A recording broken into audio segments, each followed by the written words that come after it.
gentlemen, boys and girls, welcome to the podcast, Ranting with Ruckus. Here we take a look at the most bizarre news from across the nation and around the world to show you that, though it may not be the end of the world, I bet you can see it from here. And wishing everyone a very Merry Christmas in this holiday season, I'm going to start off with a very delightful story from the state of Florida. Yes, Florida, that one state that you're probably thinking to yourself, really? Florida again? Well, if they didn't provide so much content, I wouldn't have to pick on them. So with that being said, I want to read you this first headline just to show you that, well, not everybody knows how to get a good drink. Now, me personally, I have done some stupid things for drinks. Especially, I was a lot younger. I was about 13 years old. I one time had to do the truffle shuffle to get into a party. I did it. I'm not gonna lie. I did the truffle shuffle to get into a party that a senior was throwing. He was the lifeguard at the pool I went to. I really wanted to fit in, and I got my drink on, embarrassing the hell out of myself. Can't deny it. Thank God the alcohol was there to soothe my pride and my ego afterwards.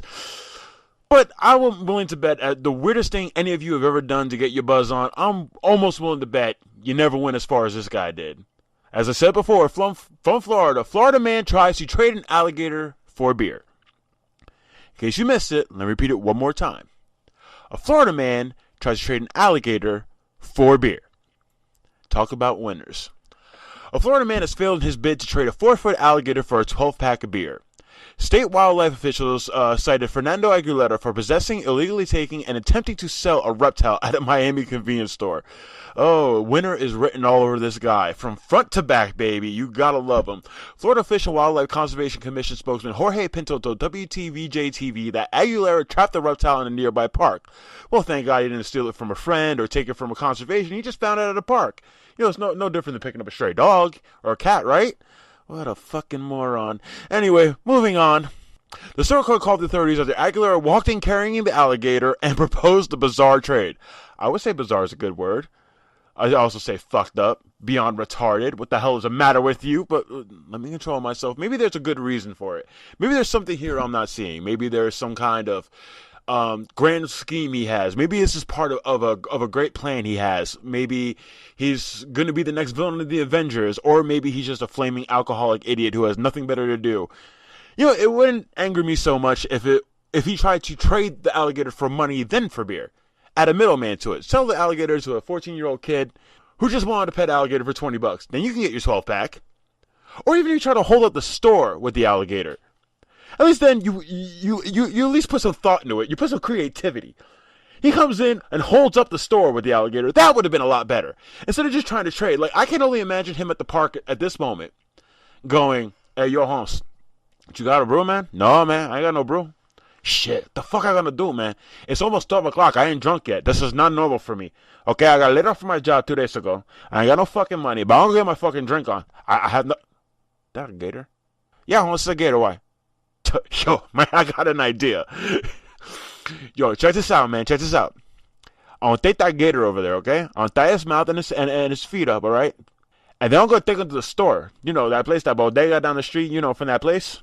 And I'm going to trade him for a pack of beer. Who doesn't want a gator? If I didn't need the beer, I keep the gator. I call him Tony, and I keep him, in my house. He protects my shit, And the one other guy talking to him probably looked at him and went, "You are a raving fucking idiot." But he went in.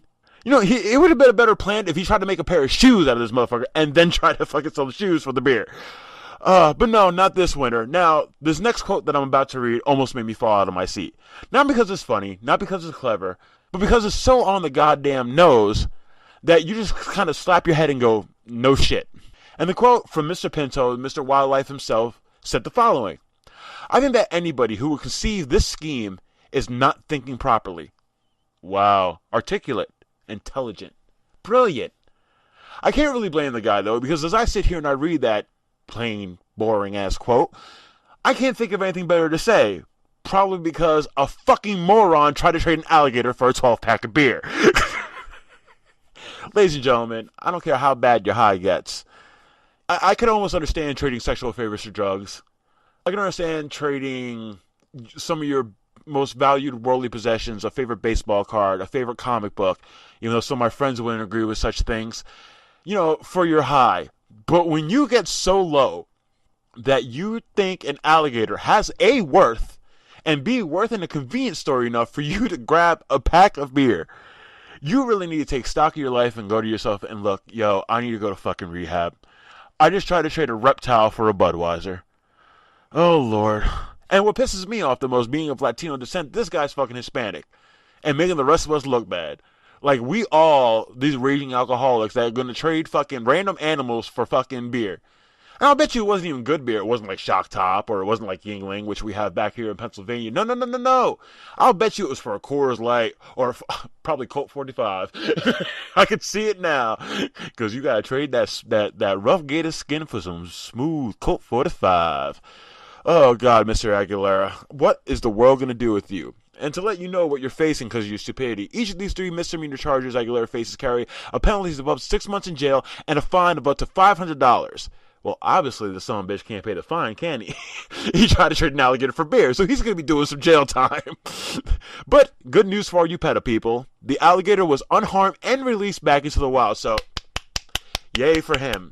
Yay for the gator. And I feel bad for the gator because he was just out in the world doing his gator thing, probably trying to get a little gator ass. And just gets picked up by this fucking hopeless drunk. Tied up, thrown into the freaking counter for some goddamn beer. Mr. Aguilera, as one of your fellow Latinos, I express to you, get help. Because you're obviously not a violent person. You didn't try to attack the guy with the alligator. You're just a fucking moron. So go to rehab. Get help. Reconnect with your mama. Do something, man. Because I'll tell you what, this is not going to fly for the rest of your life, dude. You're too old to be doing stupid shit like this. This is something a 13-year-old does as a prank. Or an 18-year-old does after his first year of college. Step back, put the alligator down, and go seek the nearest rehab. Now, with that being said, you're probably thinking, well, stories can't get much dumber than that. But I promise you they can. And not only can they get much dumber, but I can bring you a dumber story from around the world. From our brothers and sisters down under, Australia is up next at the plate. Yes, Australia, that beautiful, gorgeous country with some of the most amazing scenery on this planet and some of the most beautiful women you have ever laid your eyes on. But even this sweet, serene paradise is not immune to some of the world's dumbest criminals. The headline alone should tell you everything you need to know. Smoking thief sets cars and himself on fire. Oh, God, this guy is oozing with charisma, personality, and genius. CCTV footage shows several cars going up in flames, allegedly due to a man lighting up as he tried to steal petrol. Yes, put that together in your head. Fire plus petrol equals you as a Roman candle. In case you were wondering. This guy had to learn the hard way. I'm giving you one for free, people. Don't you worry. Papa Ruckus is going to take care of you. Anyway, CCTV footage shows the moment a man accidentally set several cars on fire after lighting a cigarette while allegedly trying to steal petrol. The 26-year-old, who was later found by police with burns on his leg, also appeared to be engulfed by flames. This person is 26 years old and doesn't know that petrol plus fire equals boom. That saddens me. And I highly doubt it's the educational system in Australia. It's just that this man is a chromosome short of humanity. I'm sorry, I had to say it. He just is. There's nothing I can do for him. If you don't know that by the time you're 26 years old, quietly exit life and let the rest of us go on without you. The bloodlines, the species will be stronger without you. He was charged with arson and illegal interference with a motor vehicle following the incident at the car park in Millicent, South Australia, according to the Advertiser. Oh, God. I can only imagine the person who had to write this article, what he or she was thinking. Oh, God. Fire crews were called and managed to stop the blaze from spreading to nearby buildings. The damage is estimated at about 60,000 pounds. That's roughly about $110,000 in American dollars, people. And this isn't like a dealership or something. This is where like normal cars go. So the cars probably range from like $35,000 to like $5,000 worth of each car. So you gotta imagine how many cars this motherfucker actually set on fire to do $100,000 worth of damage. Why? Because simple chemistry and laws of combustion eluded him. I don't know which one's worse. He's by far worse than the alligator guy, because at least the alligator guy, he wasn't hurt, the alligator wasn't hurt, and the store clerk there was no damage involved, except to whatever mental damage he had prior to going into the store. This son of a bitch had to go and fuck up a lot of people's day. He had to go and try to steal their gas, and on top of that, couldn't just steal the gas. Had to have an open flame next to it, and then proceeded to destroy that car and destroy all the other cars in the lot as well. fucking up your day, the good and honest citizen who was just trying to park his car somewhere so he can go in and buy a carton of milk or whatever the hell you're doing. Nah, this motherfucker gotta come around like a goddamn gremlin and fuck up your day. Now you're probably wondering how he accomplished this feat. What drove him to such insanity? Or at least what drove him to the point he combusted. Well, here's what he tried to do, people. Car park owner Angus McDonald told Channel 10 Eyewitness News he was trying to get the fuel out of the car by, are you ready? I hope you're sitting down for this one, punching a hole in the tank. And that's when the explosion happened. So let me understand this. He had a lit cigarette in his hand. He's under a car. And probably with the lit cigarette in his hand, punched the fucking gas tank. Because he was frustrated because he couldn't figure out how to siphon a fucking tank. He didn't even try. His plan was foobarred from the door. Because he couldn't even figure out a good way to get the gas out of the tank. First of all, who the fuck punches a hole in the gas tank? And then succeeds at it. Secondly, who lights a cigarette before they embark on this illustrious journey? And this motherfucker is 26 years old. Ladies, if you see a motherfucker who smells like gasoline and got bandages all over his legs because he burned the shit out of himself, do not procreate with this man. Your children will be dumber than dog shit. Keep clear. Do me a favor. Instead of mating with him, buy a vibrator. Please. Go lesbian. I don't care. Just let me watch. Anyway, moving on. I'm sorry. I just can't get over the stupidity of this man. He honestly tried to punch a hole in the gas tank with a lit cigarette in his hand. I can't figure out at what point this seemed like a good... I understand that gas prices are high. I really do. And I sympathize.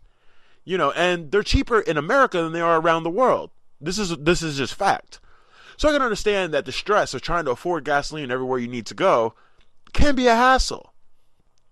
But if you're going to be a criminal, try to be a good one. Try to put some type of thought or effort or IQ behind it. That'd be nice. Because you were trying to get one car's gas tank out. You were trying to fuck up one person's day. Because your own stupidity, you fucked up like 10 people's day. And all thanks because you, once again, do not know the simple properties of combustion chemistry. Now, I failed chemistry. And even I fucking know that. Oh my god. The engine runs on combustion. It explodes inside the gas tank. Or inside the engine. So it makes the pistons run. It makes everything in the car work. No, I've said something beyond the word of shit, poo-poo, caca, so you've already lost me. Anyway, if you stuck with me this far, I greatly thank you. I got one more story for you, and this one actually kind of scares the hell out of me, and I am not one to scare easily. I don't back down very often. I don't shudder at the mere sight of trouble, but this one, honestly, made me go, what the hell is going on with this world? And in my last story, I'm going to be talking to my MMO gamers. More specifically, my fantasy MMO gamers. Yes, you people. I love each and every one of you. I really do. And I have lived inside those fantasy worlds. I have been right there beside you. I have played World of Warcraft. I have played Star Wars. I have played Neverwinter. I have played a plethora of different online games. So what I'm about to say... if I say anything bad about the gamers on here, I don't mean it to you personally. I just mean it as a general. I have played with some great people. I have had a lot of fun playing these games. And this is why this next story scares me so much. The headline alone sent a shiver down my spine. And the headline follows, Spies infiltrated World of Warcraft game. Agents use game characters to search for potential terrorists according to the latest leaks from whistleblower Edward Snowden. Yeah, because there's a fucking name I haven't heard of enough. British and U.S. spies infiltrated online game worlds such as World of Warcraft, believing terrorists could be using them to communicate with each other, according to new claims. The U.S. National Security Agency, NSA, and the UK's GCHQ reportedly used in-game characters to carry out surveillance and try to recruit informants in World of Warcraft. Now, anybody who has ever played an MMO game knows that to find truly intelligent life, you have to wade through a sea of selfishness and idiocracy. And you'll be lucky to find a group, let alone an informant for a national government. But hey, who am I to judge? Who am I to judge? Maybe once again they're on to something I don't know. I'm not the smartest man in the world, or probably even in my house. But you know what? I know something is rotten in Denmark with this motherfucking story. The alleged snooping is revealed in the latest documents from whistleblower Edward Snowden, published by The Guardian, The New York Times, and the ProPublica site. Discussions between players using Microsoft's popular Xbox Live network were also reportedly spied on by government's HCHQ listening posts. So while you're playing your Modern Warfare or something like that, when you're voice chatting, calling somebody a dirty freaking racial slur, there's somebody out there from the government listening to you. It may not even be from your own government, but somebody's taking an ear to you. Just think about that. I want you to really relish in that fact. And no matter where you go, somebody is listening. Welcome to the world we live in, the age of the internet, age of Wi-Fi. Ain't it grand, people? Ain't it freaking grand? A 2008 NSA document exploring terrorists use games of virtual environments said so many agents were inside a game called Second Life that a DEF CON fiction group was set up to ensure agents were not accidentally spying on one another. Hot damn. Well, these would be the people I want to raid with. You want to talk about people who know strategy? These are the motherfuckers who know it. But to use an online game, I guess it is the best place to become completely anonymous. And if you want to trade these kind of secrets, then yeah, I guess that would be a great place to do it. I just couldn't suffer, the embarrassment of having to tell my friends, today for work, actually, no. Kind of second thought, I would love to work and get paid to play online games. Oh my God. I think I just got a heart on thinking about that. Oh my Lord. Getting to stay home and play games and making money off of it. Oh, if I could only have such a life. Be my own boss. Do my own thing. Strut my own style. And not only that, but they got paid to play video games from your tax dollars. That's right. A federal tax they take out of your check every week or every 2 weeks. Yeah, it's that money that got to pay for this game. Just remember that, people. You're slaving at your job while somebody else plays on a video game searching for spies. Welcome to the end of the world, people. Like I said before, and I'll say it again, it may not be the end of civilization, but I bet you can see it from here. Oh, my Lord. The New York Times said because militants often rely on features common to video games, fake identities, voice and text chats, a way to conduct final transactions, American and British intelligence agencies were worried that there might be operating there. So they didn't even find a lead to get there. It wasn't like, Al-Qaeda was starting some group and they went there to find them. No, it was just suspicion because of what is accessible to the average gamer. Text chats, forming groups, anonymous voice chats. Because of that, we gotta look there. Nowhere is safe. It was said the leaked secret documents gave no indication that a terrorist plot was ever foiled by spying, and it is unclear whether terrorists were actually using the games. So there wasn't even proof that there was terrorists using it. It was pretty much going on a hunch. Once again, your tax dollars at work, people. I didn't make this shit up. This fucking happened. This shit is for real. Now here's the part that really starts to burn my ass. I really want you people to listen closely. The GCHQ is said to have asked the NSA to help link World of Warcraft accounts, characters, and guilds to Islamic extremists and arms dealing. Arms dealing? Extremists? Look, first of all, anybody who plays World of Warcraft is probably an extremist of some sort. Just not a fucking arms dealing. Not only that, but that pretty much means that they asked the NSA, hey, can we just bump around your game for a while and check every account we feel free? This is your privacy that could very well be invaded. This is your personal time. They have no business being there. One leaked memo also reportedly states that the UK agency believed telecom engineers, embassy drivers, scientists, the military, and other intelligence agencies were among the game's subscribers. No shit, there's 11 million of them, and so ripe for recruitment as informants. So pretty much these people, everyday people with just regular jobs, engineers, embassy drivers, scientists, you know what? Maybe some of them like to retreat away from their normal lives too. Yeah, they have it better than others, but you know what? They have pretty stressful jobs. And maybe they want to fucking escape. Maybe they want to freaking have a moment's peace. But no. No. Because of the jobs they have, they get infiltrated first. Unbeknownst to them, they don't know shit about it. Once again, they're just playing a video game, having a grand old time. And little did they know they could be potentially marked as a terrorist because they might say the wrong fucking thing while chatting with somebody. Oh my God. The GCHQ said it had no comment on the stories and reiterated it operated in a strict legal and policy framework. So legal is a pretty loose term in this situation, considering the fact it's the government doing it. So the government can make up the rules as they go along, can't they? Still be legal, technically. If they say it's legal, it's fucking legal. I don't understand how that's supposed to make me feel better. I really don't.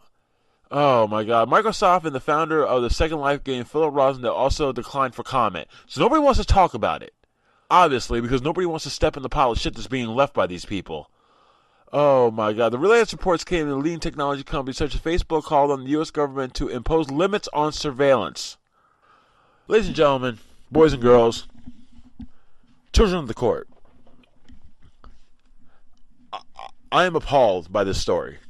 I'm appalled for you. They are taking every last bit of peace we have, every nook and cranny of this universe we think that we can have a moment to ourselves. They want in on. They want in on it bad, and they're willing to do anything to get it.